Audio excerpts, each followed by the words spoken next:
Hello friends, welcome to Mysterious Stories. Friends, this strange story is from a town called Speedway in America. In 1978, there was a restaurant here called Burger Chef, a fast food chain with a branch in this town. On November 17, 1978, something happened in this restaurant that the people of this town have never been able to forget. It was 11 p.m. on that night, which was the closing time for the restaurant. At this time, a man working in the restaurant entered. When he did, he saw a strange scene. The remaining 4 employees were missing, and the restaurant was completely empty. The safe was open, and the money was gone. The back door of the restaurant was also open. It seemed clear that all 4 employees had taken the money and left. The names of these 4 employees were Jane Fried, the assistant manager, who was 20 years old, Daniel Davis and Mark Flement, both 16 years old, and Ruth Allen, who was 17 years old. All 4 were missing. The police were called, and initially, they thought the 4 employees had taken the money and run away. The amount of money was not much, only $581, which is roughly equivalent to $2,000 today. The police thought these 4 were young and might have stolen the money to go party somewhere. There was no clear evidence of a crime at the restaurant, so the police did not take the matter very seriously.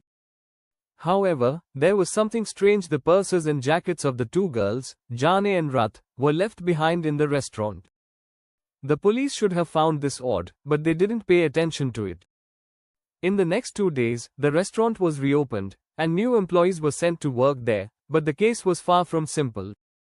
These 4 people lived in the town, and as time passed, they did not return.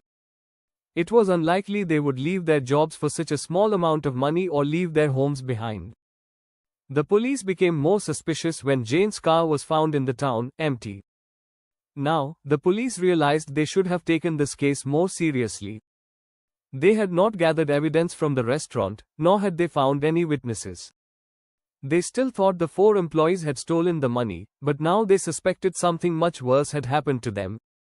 After 2 days, a group of hikers, about 20 kilometers away from the town, discovered the bodies of the 4 missing people. They were the same 4 who had vanished from Burger Chef. The bodies had been killed in different ways. Davis and Allen were shot, Jane was stabbed, and Mark's throat had been slit, possibly with a chain. All 4 were wearing Burger Chef uniforms. Another strange thing was that the money from the restaurant was found on all of them. It seemed clear that someone had kidnapped them, taken them into the forest, and killed them not for the money, since they still had it. This case was very puzzling. Why would someone kidnap restaurant employees and then kill them? The police were baffled. When they started investigating, a 16-year-old boy came forward. He said he had seen what happened that night. He told the police that a car had stopped in front of the restaurant. 2 men had gotten out of the car. They appeared to be in their 30s, one had a beard, and the other was clean-shaven. The boy didn't know anything else, he was just passing by. Despite their best efforts, the police were unable to find solid evidence. They arrested several people, but none of them were proven to be involved in the crime. The real culprit remained elusive. Then, during the investigation, the police apprehended a man who had been seen near the restaurant that night. He had a beard, but when the police caught him, he was clean-shaven. The man had kept a beard for 5 years, but now, he had shaved it off, possibly to evade the authorities. This small detail raised the police's suspicion, especially since his close friend was in jail at that time for robbery, and the friend resembled the man the 16-year-old boy had seen. The police suspected both men, but they lacked concrete evidence. Time passed, and the case continued to haunt the people of the town. No one had an answer for who killed these 4 young people or why. However, in 1984, 6 years later, the case stirred again.